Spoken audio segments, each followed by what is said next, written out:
Olá, pessoal! Sejam muito bem-vindos ao primeiro episódio dos Contos Filosóficos, atividade promovida pela Organização Internacional Nova Acrópole do Brasil. E dando início a mais um quadro do podcast filosófico, vamos interpretar e refletir o conto do autor brasileiro Machado de Assis, Elogio da Vaidade. E para isso, convidamos a professora Mônica Dias, da Nova Acrópole do Rio de Janeiro. Olá, Mônica, seja muito bem-vinda a mais este quadro do podcast filosófico. É um prazer recebê-la. Olá, Pedro, muito obrigada. Um prazer estar aqui. Bem, Mônica, antes de iniciarmos a nossa leitura, que vamos aqui interpretá-la, gostaria que você falasse brevemente sobre o conto e como que os nossos ouvintes devem prestar atenção, que pontos devem ser destacados do ponto de vista filosófico. Bom, esse conto, O Elogio da Vaidade, foi originalmente publicado no jornal O Cruzeiro, em 1878. E ele, junto com outros contos de Machado de Assis, é marcado pela ironia. Além dessa característica, né, desse conto, a maneira como ele apresenta o tema, também se destaca uma crítica bastante contundente aos costumes e à sociedade no momento que ele vivia. Esse conto, junto com outros, foram muito bem recebidos pelo jornal Cruzeiro, que abriu espaço para Machado de Assis nessa época, para essa nova tônica, né, que ele desenvolveu a partir dessas publicações. Bem, então vamos ao conto. Elogio da Vaidade, por Machado de Assis. Logo que a modéstia acabou de falar, com os olhos no chão, a vaidade impertigou-se e disse: Damas e cavalheiros, acabais de ouvir a mais xoxa de todas as virtudes, a mais peca, a mais estéril de quantas podem reger o coração dos homens, e ides ouvir a mais sublime delas, a mais fecunda, a mais sensível, a que pode dar mais cópia de venturas sem contraste.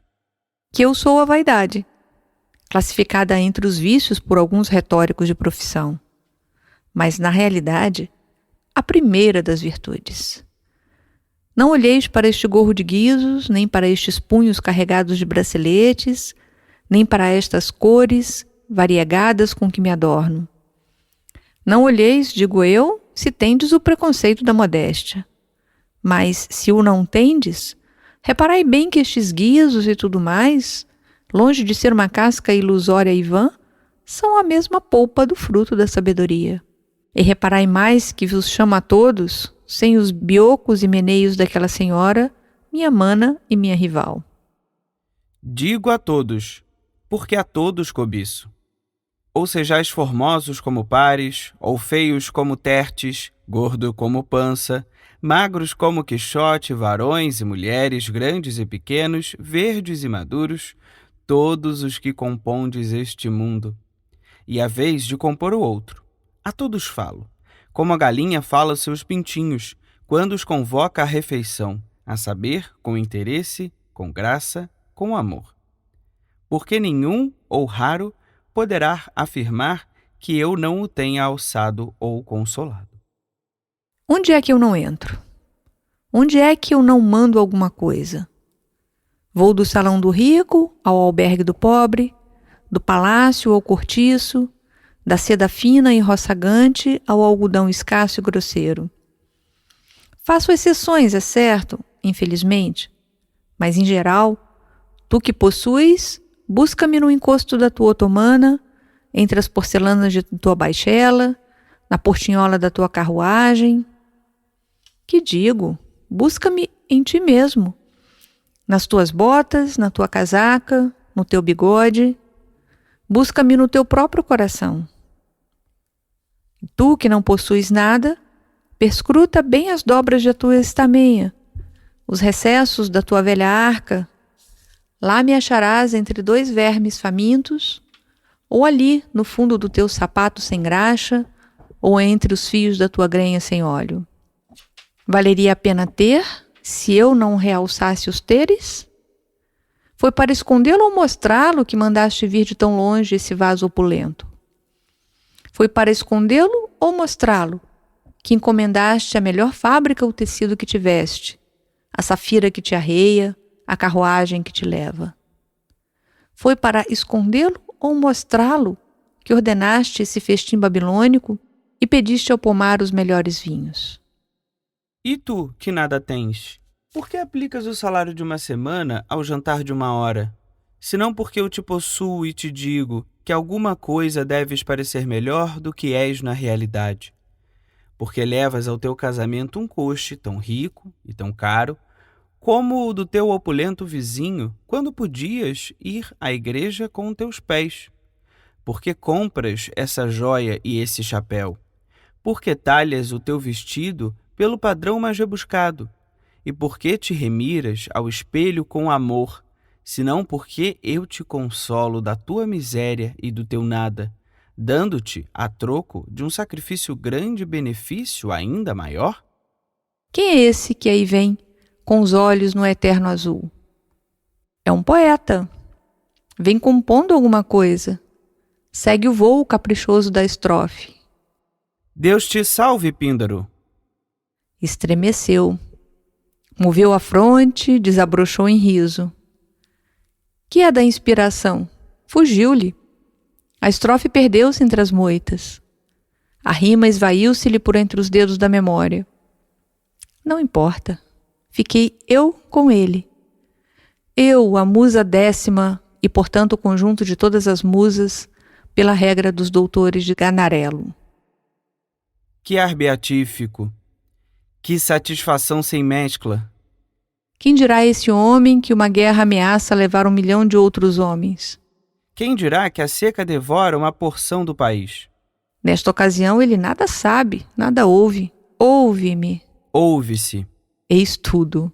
Um homem caluniou há tempos, mas agora, ao voltar à esquina, dizem-lhe que o caluniador o elogiou. Não me fales nesse maroto. Elogiou-te. Disse que és um poeta enorme. Outros o têm dito, mas são homens de bem e sinceros.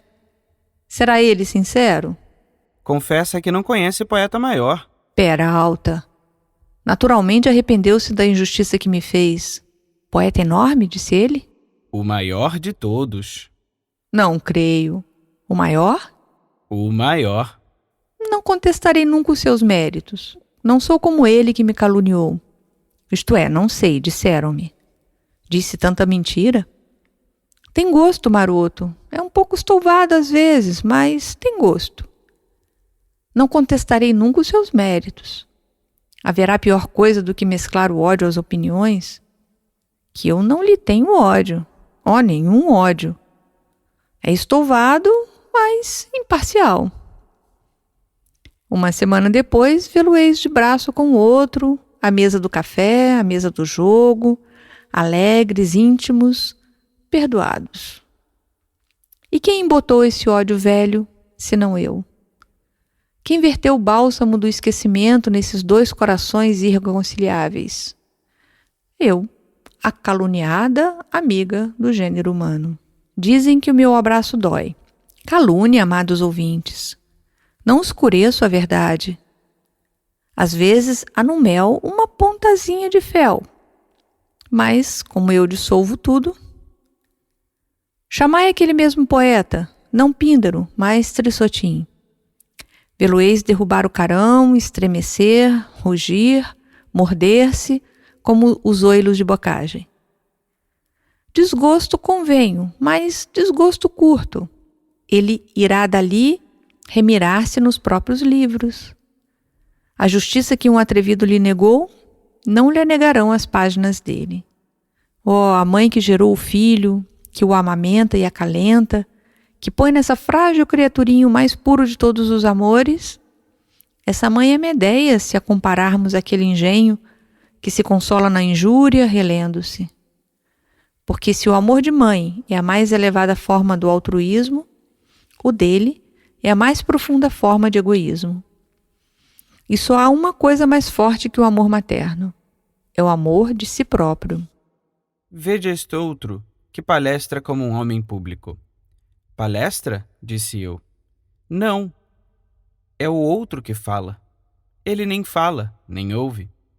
Os olhos entornam-se-lhe em roda aos que passam ao espreitar se o veem, se o admiram, se o invejam.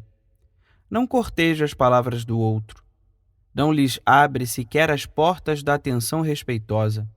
Ao contrário, parece ouvi-las com familiaridade, com indiferença, quase com enfado. Tu, que passas, dizes contigo: São íntimos? O homem público é familiar desse cidadão, talvez parente. Quem lhe faz obter esse teu juízo, senão eu? Como eu vivo da opinião e para a opinião, dou àquele meu aluno as vantagens que resultam de uma boa opinião. Isto é, dou-lhe tudo. Agora contemplai aquele que tão apressadamente oferece o braço a uma senhora. Ela aceita-lhe, quer seguir até a carruagem e há muita gente na rua. Se a modéstia animara o braço do cavalheiro, ele cumprira o seu dever de cortesania, com uma parcimônia de palavras, uma moderação de maneiras, asaz miseráveis. Mas quem lhe anima sou eu. E é por isso que ele cuida menos de guiar a dama do que de ser visto dos outros olhos. Por que não? Ela é bonita, graciosa, elegante. A firmeza com que assenta o pé é verdadeiramente senhoril. Vede como ele se inclina e bamboleia. Riu-se? Não vos iludais com aquele riso familiar, amplo, doméstico. Ela disse apenas que o calor é grande. Mas é tão bom rir para os outros. É tão bom fazer supor uma intimidade elegante. Não devereis crer que me és vedada a sacristia?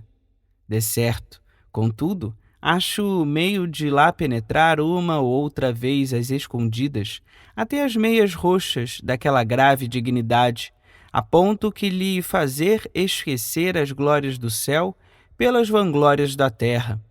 Verto-lhe o meu óleo no coração, e ela sente-se melhor, mais excelsa, mais sublime do que esse outro ministro subalterno do altar, que ali vai queimar o puro incenso da fé. Por que não há de ser assim, se agora mesmo penetrou no santuário esta garrida matrona, ataviada das melhores fitas, para vir falar ao seu Criador?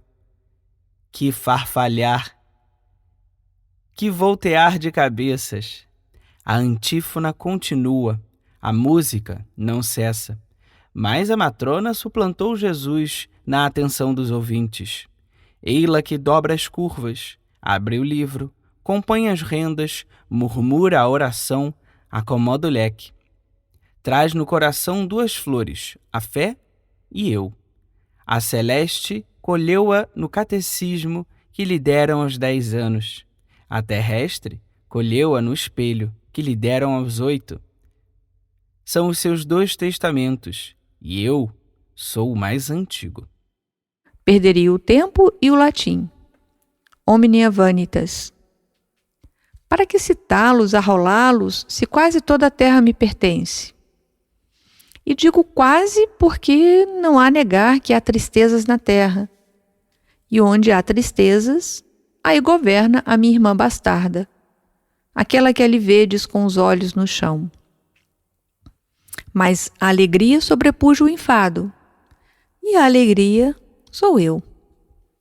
Deus dá um anjo guardador a cada homem, a natureza dá-lhe outro, e esse outro é nem mais nem menos esta vossa criada, que recebe o homem no berço para deixá-lo somente na cova. Que digo, na eternidade, porque o arranco final da modéstia, que aí lês nesse testamento, essa recomendação de ser levado ao chão por 4 mendigos, essa cláusula, sou eu que a inspiro e dito. Última e genuína vitória do meu poder, que é imitar os meneios da outra. Oh, a outra, que tem ela feito no mundo que vale a pena de ser citado? Foram as suas mãos que carregaram as pedras das pirâmides? Foi a sua arte que entreteceu os louros de Temístocles? Que vale a charrua de seu Cincinato ao pé do capelo do meu cardeal de Retz? Virtudes de Cenóbios são virtudes? Engenhos de gabinete são engenhos?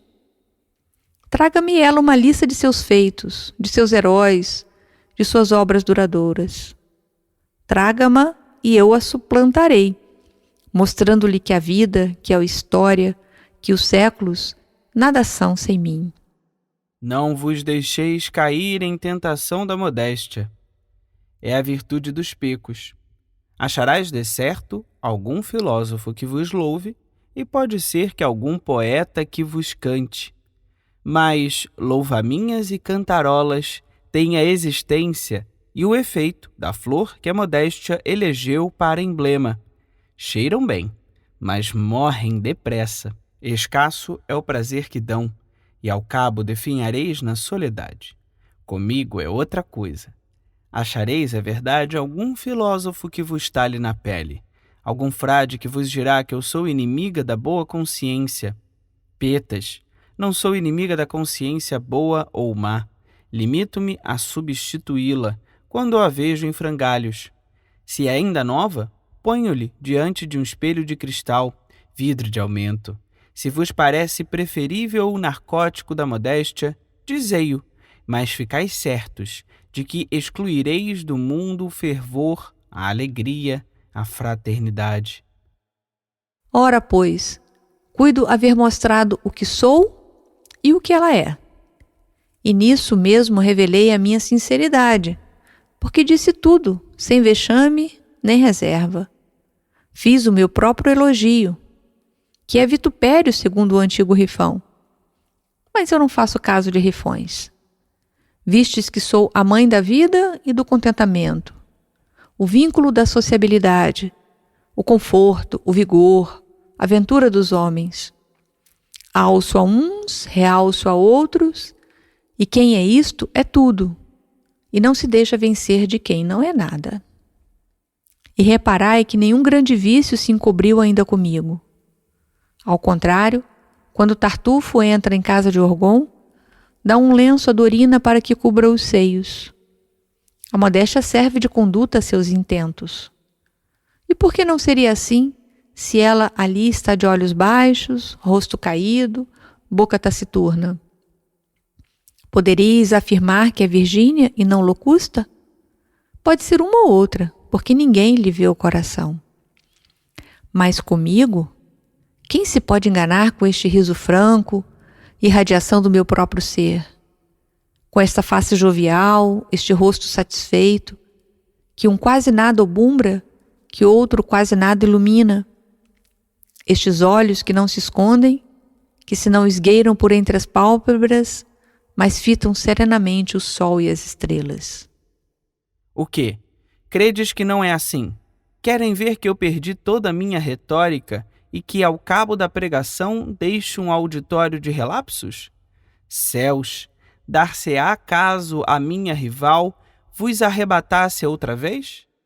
Todos o dirão ao ver a cara com que me escuta este cavalheiro, ao ver o desdém do leque daquela matrona. Uma levanta os ombros, outro ri de escárnio. Vejo ali um rapaz a fazer-me figas, outro abana tristemente a cabeça. E todas as pálpebras parecem baixar, movidas por um sentimento único. Percebo. Tendes a volúpia suprema da vaidade, que é a vaidade da modéstia. O conto O Elogio da Vaidade teve interpretação de Mônica Dias e Pedro Guimarães.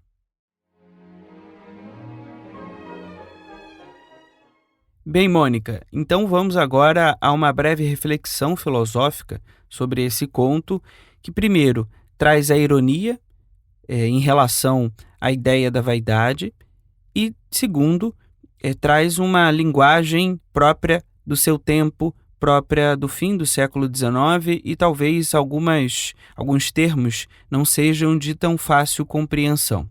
Primeiro, Mônica, eu pergunto como entender essa ironia de Machado de Assis em relação à vaidade e como nós, no nosso momento histórico, vivendo talvez a vaidade como um grande desafio, em que esse eu e as minhas questões passam a ser prioridade em relação às questões de um todo, como podemos refletir no nosso tempo em relação a esse conto Elogio da Vaidade que tão lindamente Machado de Assis nos deixou para reflexão.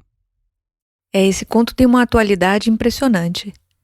Ele, como falávamos, né, ele foi escrito no final do século XIX e é tão atual se não fosse apenas o vocabulário tão culto e tão rico de Machado de Assis.